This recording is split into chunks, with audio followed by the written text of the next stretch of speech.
traditional data center model?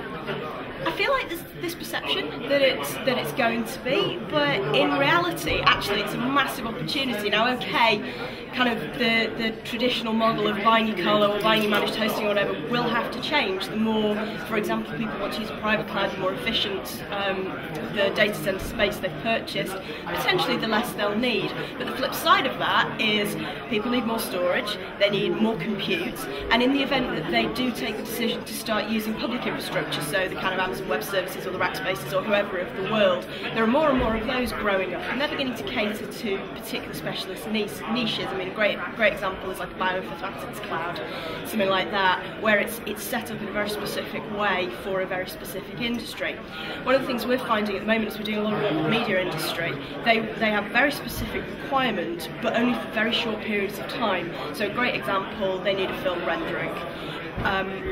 They ideally would like to have access to somewhere that they can do their rendering without having to invest in all of that hardware themselves. So they're still buying all of their own storage, and it has to be, it's called MPAA compliant, so it has to be subject to a certain set of rules and regulations enforced by the Motion Picture Association of America.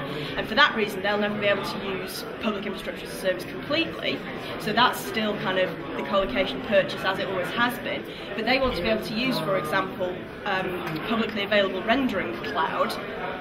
The greatest thing for them would be if this rendering cloud is in the same place as the co-location that they've already purchased, so that in the event that they need it, you can just go in, cross-connect your private co-location, which may or may not be a cloud, may or may not be virtualized, into this public rendering cloud, stick a wire in each end, do your work, unhitch the wire, and you're back to where you were. You have your secure private access, and then the public cloud is available anytime that you need it. Fantastic. Where do you see cloud going over the next few years?